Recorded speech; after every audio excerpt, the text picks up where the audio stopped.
Well, you saw the title, you saw the thumbnail. I've done it again. I've added yet another console to my collection. A whole new console, a whole new library of games for me to explore, discover, and play. But this one doesn't feel right. This one makes me feel filthy. And here in a few minutes I'll explain why. What's up, Grim Crew? Welcome back to the channel for yet another video. I am the Grim Gamer. My friends call me D. Thanks for stopping by, checking this video out. Like I said, another new console added to the collection. The console in question I will show you here in just a moment. But like I said, having this, the fact that I own one of these now, it doesn't feel right to me. There's part of it, there's some reason that it doesn't sit well with me, and that boils down to brand loyalty. And that's what the bulk of this video is going to be about, what I'm going to talk about, and if we're going to open it up in the comments and we can kind of discuss that sort of thing. But the console in question here is this. I finally, look, if you would have told me 5 years ago, hell, if you would have told me 2 years ago that I'd be the owner of one of these, I would have laughed in your face and I would have said, well, it'd be a cold day in hell. Well, somebody take the temperature in hell, because it must be pretty cold down there, because now I have one, the Xbox 360. Never in my life did I figure I would ever own one of these. And it's for a pretty specific reason. But I picked this one up. This is one of the E models, which I never even knew existed until I bought this. I knew of the original ones and the Slims, but I didn't know about this particular version of the console. And I got this from a guy that I work with, and it just so happens I also know him outside of work, and I've known him for about 20 years. But you know, we see each other off and on over the years, but now that I work with him, I see him almost daily, and he's kind of moved on to the more online digital age. He uses like the Rogue Allies and stuff like that these days. He's just more into that kind of thing. He said, and I told him, I said, you know, I'm considering, and even this was crazy for me to even think or say, I'm considering getting a 360, and he said, I got like a couple of them at the house, I'll sell you one. So he brought this one into me, and obviously, well, I purchased it. It had the cords. It just didn't have a controller, but I've since got an aftermarket one. I still want to get an original one, an actual 360 controller instead of an aftermarket, but it works for now. I've already started, you know, the collection. I've already added a couple games for the 360 to my collection, and so it has already begun. But there's not a whole lot of games that I'm particularly interested with this thing. I feel with this one it's similar to the original Xbox for me, in the sense that, well, there's some exclusives on these consoles that that I think I'd like to experience and give a shot, but you know, any of the other games that were released on multiple platforms, most likely I'm still going to get it on PlayStation. That's where the whole, I guess, like loyalty part of this comes in, which I will get back to in a second. But this opens things up for me, just like the original Xbox did, in the sense that, well, I'll get to experience some of those exclusives that I never got a chance to before.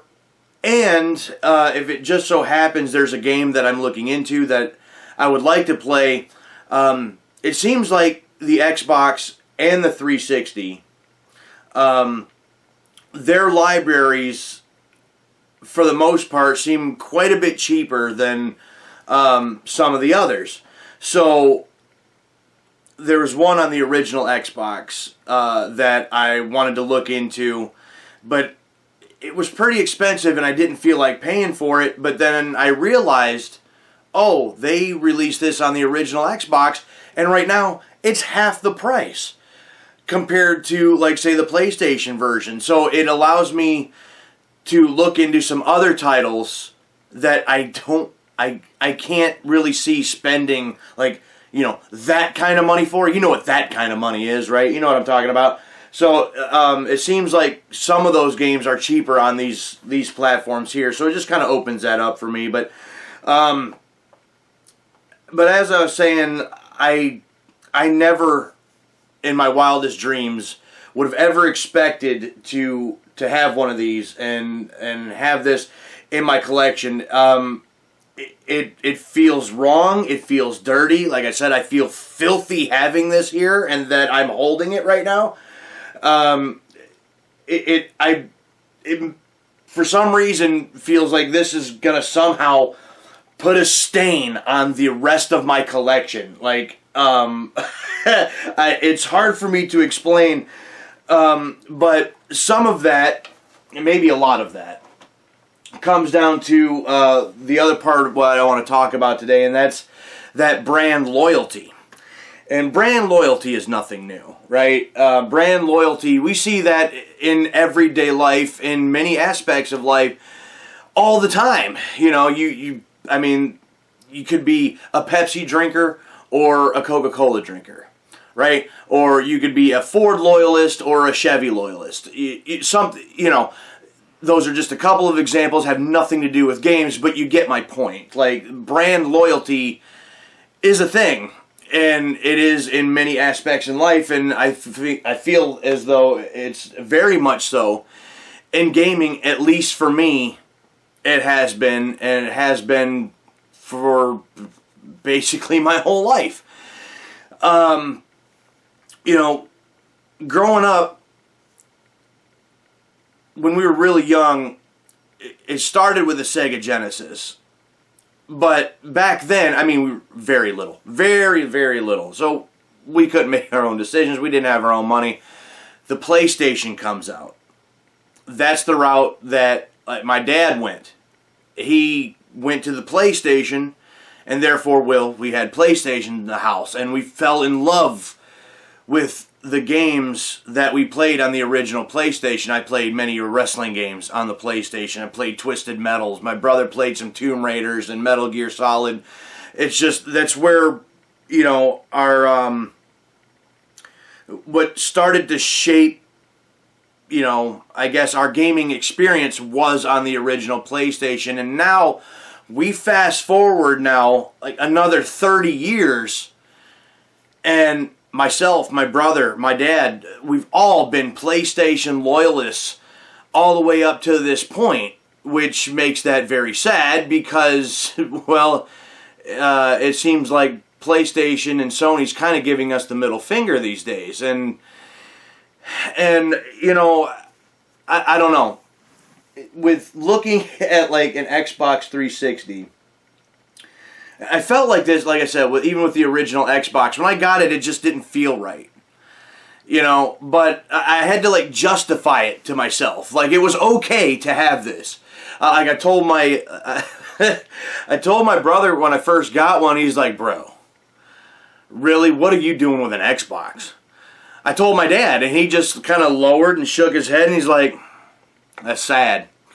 You know, like, they were just, they didn't come right out and say it, but they might as well look me in the eyes and say, how dare you? What are you doing? Like, you can't have an Xbox. Are you insane? Like, how can you betray us like that? How can you betray PlayStation like that? How can you betray your gaming heritage this way?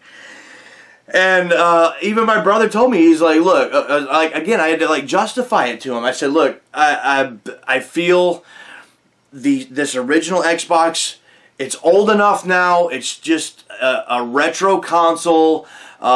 anything that I spend on this, you know, the games, controllers, accessories, whatever, it's all going to be secondhand. Microsoft isn't going to see a dime from me for this. And he's like, you know, and I told him this allowed me to try some different games that, you know, we never got on PlayStation. He's like, I understand that. I guess that makes sense. And he kind of bought into it, but then he said, look, but this is where we got to draw the line. You get yourself a 360, we're going to have a talk. We're going to have words. and I told him right then, no, I'm drawing the line at the original Xbox. This is as far as it's going to go. I can't do the Xbox 360. Well, and here we are now. And the funny part about that is that he can't say squat, because now he owns an Xbox One. So, and he also got his at a decent deal from somebody that he worked with, and if it weren't for that, he probably wouldn't have that. But it's weird for me to think that things are shifting here.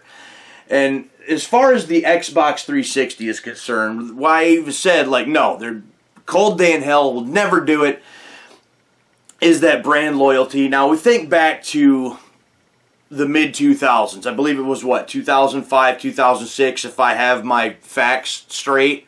I didn't look this up beforehand, but I believe it was around 2005 the 360 came out, 06 the PS3. So we're talking, you know, in that 06, 07, you know, for those few years there was a line drawn in the sand. You know, I feel that you were either PlayStation 3 or you were Xbox 360. You know, there was also Nintendo. They were kind of off on their own, you know, their own planet, kind of doing their own thing, not really paying attention. Hell, they still do that. And really, I kind of feel like they've always done that. But when it comes to Sony and Microsoft, you were either PlayStation 3 or Xbox 360. At least in my circle.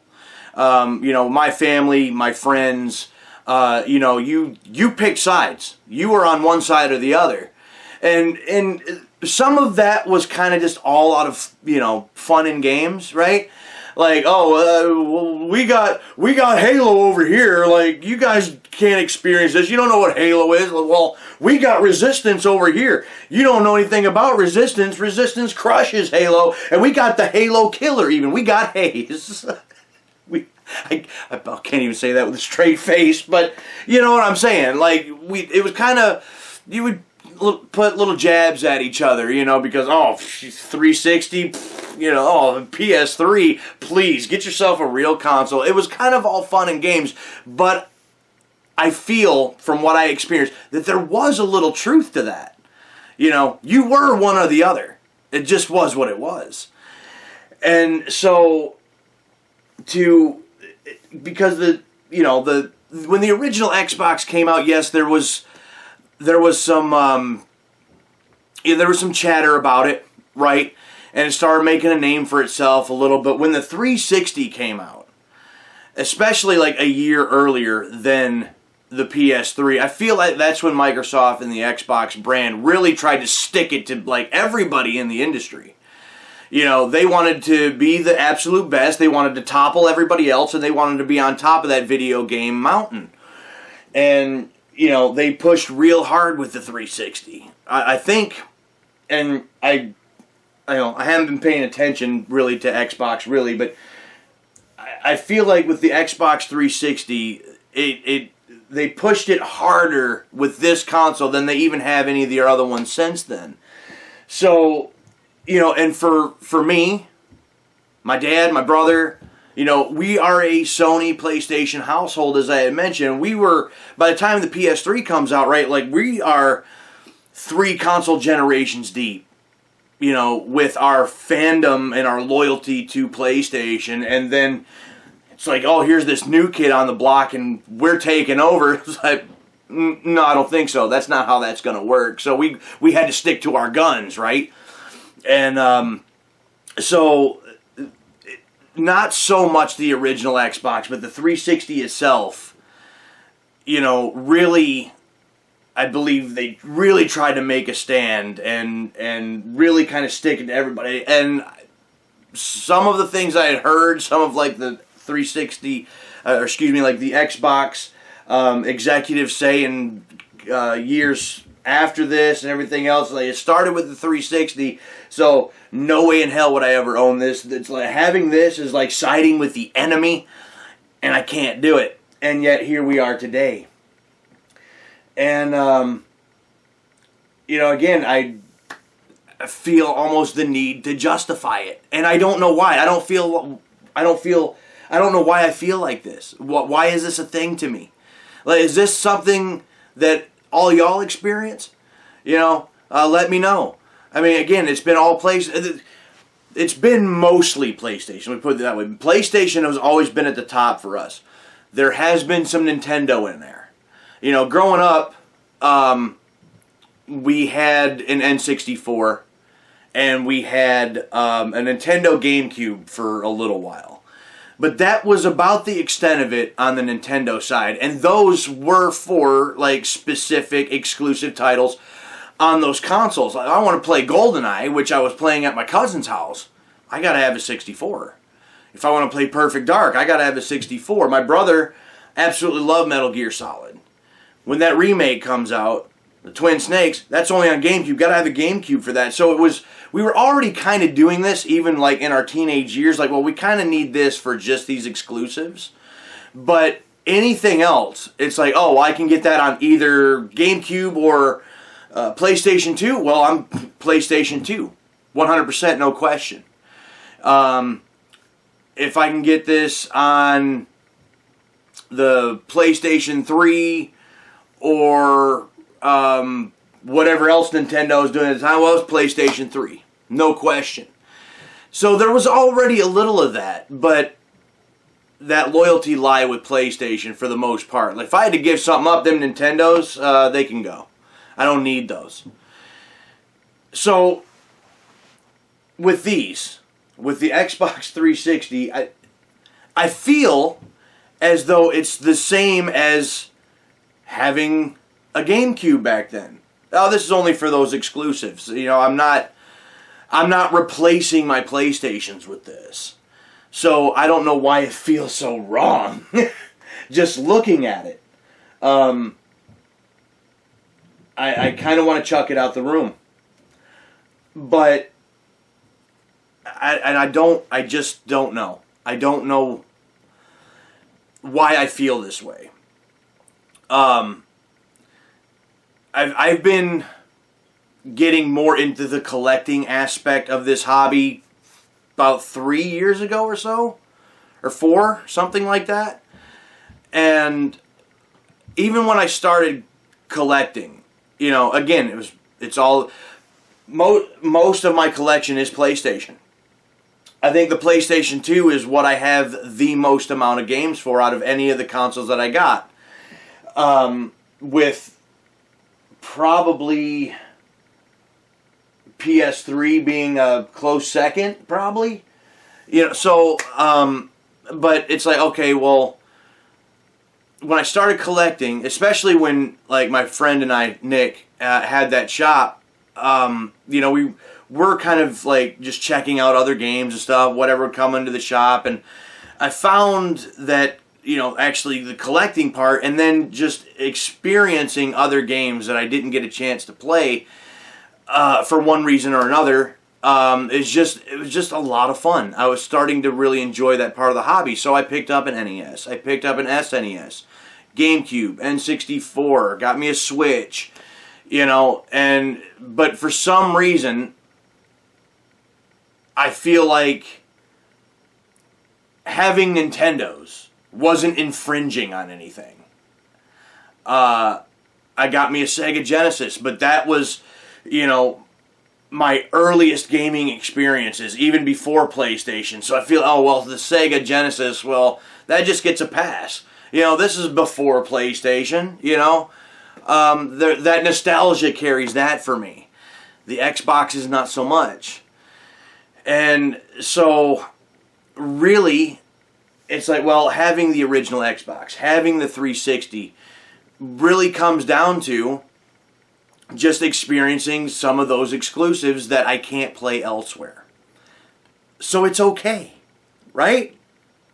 Why is it not okay? Why is it not okay to just get whatever damn console you want and play the games on it? You know, maybe this is just a me problem, but I'm sure there's somebody else out there that feels the same way. No, it's this or nothing. You know, that's what I want to put out there. You know, for all of you guys. You know, how do you feel about the brand loyalty when it comes to video games?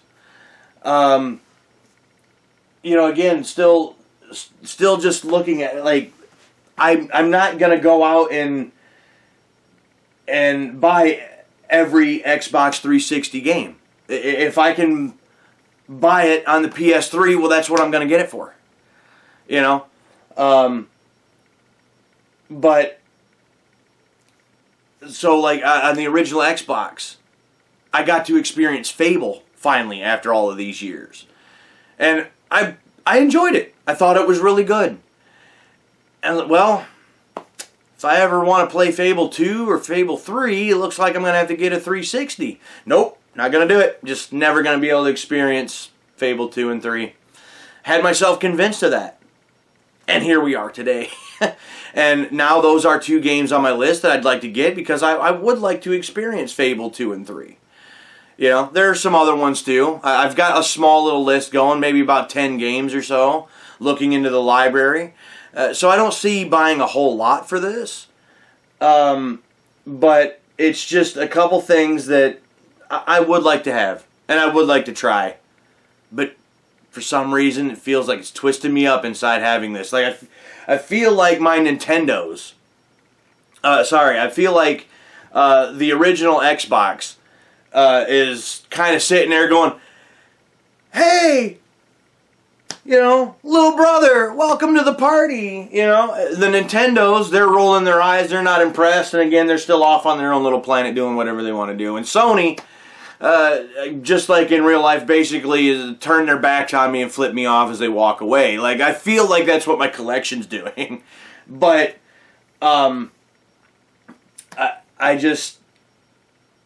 I feel like it's time, especially with things that PlayStation and Sony are doing now. Some of their announcements, the supposed price of, you know, the next PlayStation whenever it drops, and the fact that physical games are going away. I feel like they basically are turning their back on me and giving me the middle finger. That's what it feels like to me. I feel like they are betraying me. They are betraying their fan base. That's what I feel like at this point. So, you know what? Maybe, that's something I told my brother too, maybe it's time for PlayStation and Sony to come down off of that pedestal that we've put them on, you know, after 30 years, and say, you know what? That doesn't matter anymore.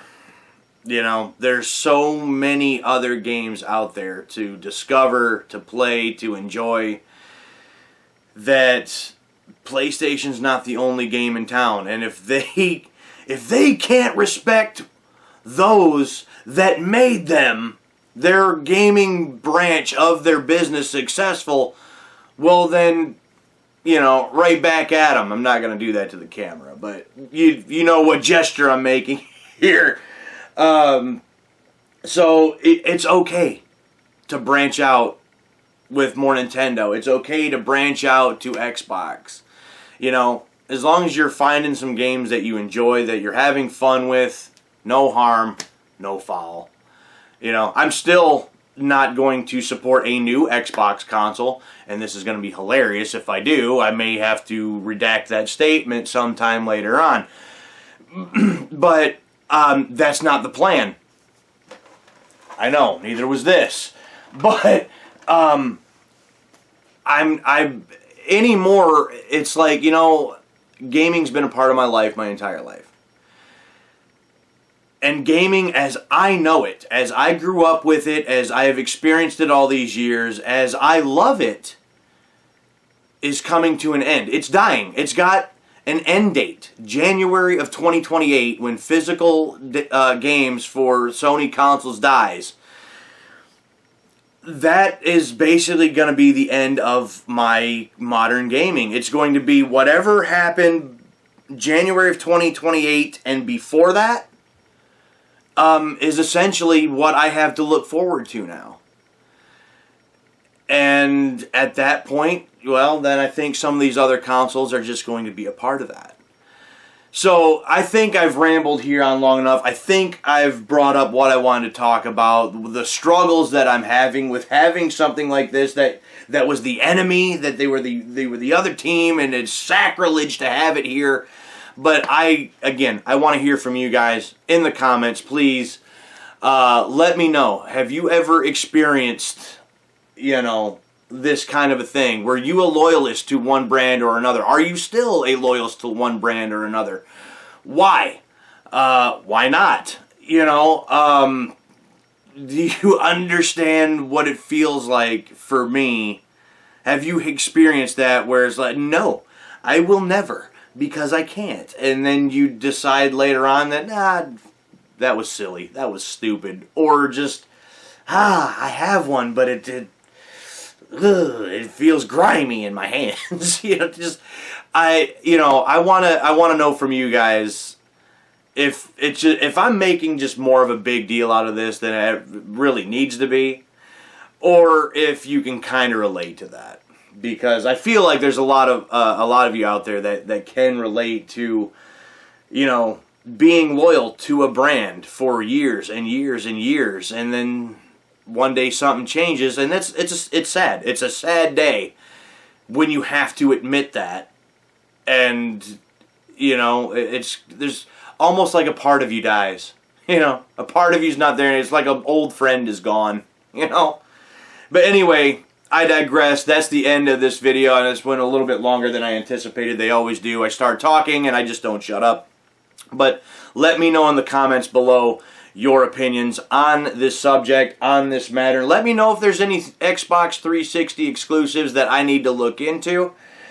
And let me know some of your favorite Xbox 360 games on top of, your other opinions on this entire matter. So with that being said, that's it for this one. Appreciate you stopping by, hanging out, and listening to me. If you like this video, hit the like button. Subscribe to the channel if you haven't done so already so you don't miss out on any other content coming to the channel, whether it's retro game hunting, game unboxings, the live stream replays, top 5 countdowns, or just whatever it is that I decide to do. So with that being said, that's it for this one. I am D. I am the Grim Gamer, and I'll catch y'all next time.